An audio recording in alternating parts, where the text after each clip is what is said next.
The text message came at 11:23 p.m. on a Sunday. I was lying in bed, scrolling through my phone, waiting for Frank to come home from his work trip. The message was from an unknown number. No name. Just words. Ask Chloe where she was last weekend. My heart stopped. Not because I didn't know Chloe. I knew her. We had been best friends since we were 12 years old. She was the godmother to my daughter. She was the one who held my hand when my father died. She was also the one who was supposed to be at her mother's house last weekend. At least, that's what she told me. My name is Kate. I'm 34. And this is the story of how I lost my best friend, my husband, and almost myself, before I realized that the best revenge doesn't look like revenge at all. To understand how I got that message, you need to understand who Chloe was to me. We met in secondary school. I was the quiet one. She was the loud one. She made me laugh when I wanted to cry. She pushed me to talk to boys when I was too shy. She was the sister I never had. My mother, Margaret, loved her. That girl has a good heart, she would say. My actual sister, Rachel, was jealous. You spend more time with Chloe than with me, Rachel would complain. And she was right. I did. Then I met Frank. Frank was charming. Handsome. The kind of man mothers want for their daughters. He worked in real estate. He had plans. He had dreams. And he loved me. At least, I thought he did. Chloe was there when Frank proposed. She helped him pick out the ring. She cried at our wedding. She held my daughter when she was born. She was family. Not like a sister. Like a shadow. Always there. Always close. Too close, I would later learn. The signs were there from the beginning. I just didn't want to see them. The first sign was small. Frank started mentioning Chloe more. Not in a weird way. Just casually. Chloe said this. Chloe thinks that. I didn't think anything of it. They were friends.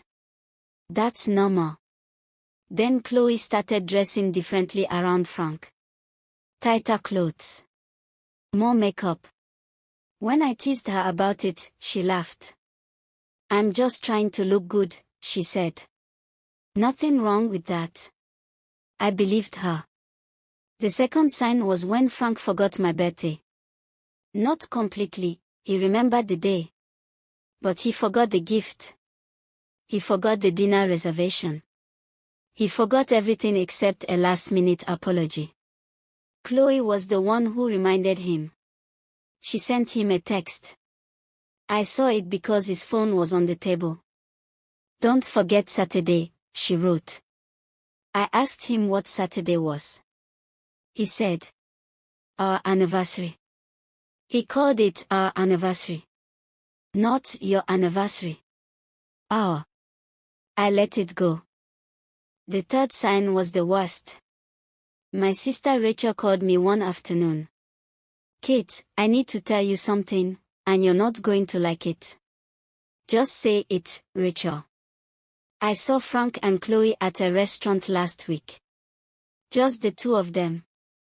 They were sitting in the back, holding hands under the table. I laughed. Rachel, you're being dramatic. They are friends. We're all friends.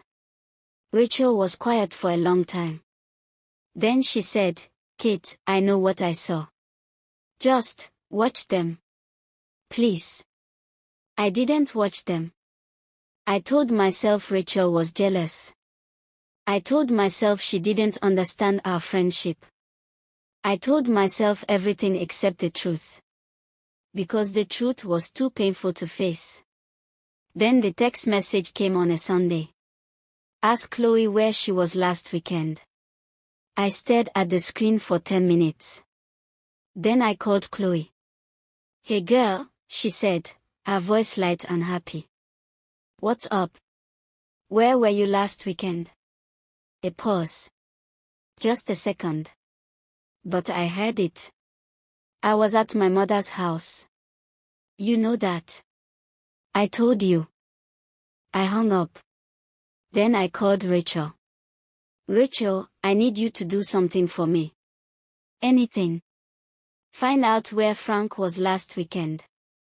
Don't tell him I asked. Rachel found out within an hour. Frank was at a hotel. A nice one.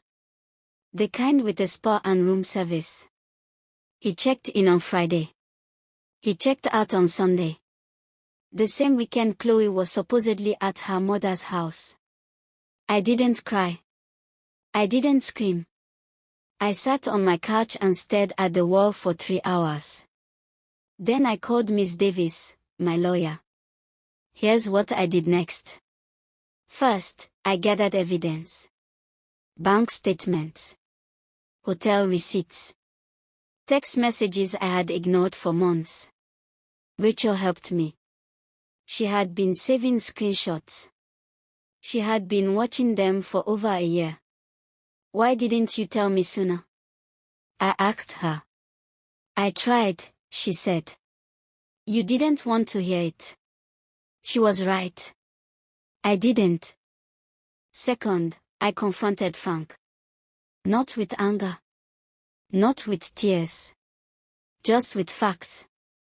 I know about you and Chloe, I said. He didn't deny it. He didn't apologize. He said, these things happen, Kate. Third, I called Chloe's mother. Not to hurt Chloe. To let her know what her daughter had done. Because in our family, when someone betrays you, the family knows. Your daughter has been sleeping with my husband, I said. For over a year. Chloe's mother cried. She apologized. I told her it wasn't her fault. But I also told her I would never speak to her daughter again. Then I moved out. I took my daughter. I took my things. I left Frank with an empty house and a lawyer's letter. Here's what happened to Frank and Chloe. Frank lost the house.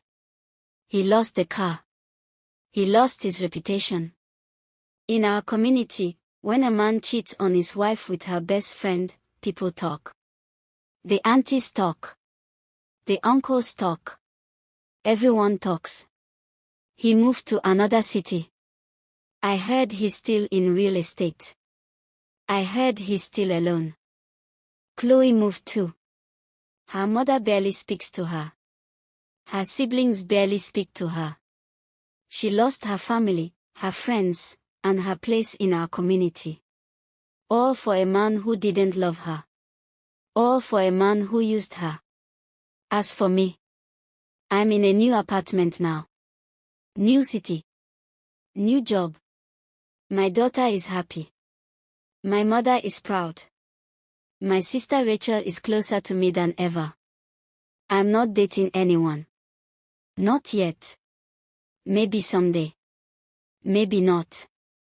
Here's what I learned. Some people will smile in your face while they destroy your life. Some people will call themselves your sister while they sleep with your husband. But here's the thing. You don't need revenge. You don't need to scream. You don't need to cry. You just need to walk away. Build something better. And let them watch from a distance as you rise. Because the best revenge isn't anger. It's silence. It's absence. It's success. Has someone you trusted ever betrayed you? Someone you called a sister? Someone you loved like family? Drop a heartbreak emoji in the comments. I read every single one. Subscribe for more stories about betrayal, revenge, and rising anyway. I post every Monday and Friday. And remember, sometimes the quietest exit leaves the loudest message. I'm Kate. I'll see you in the next one.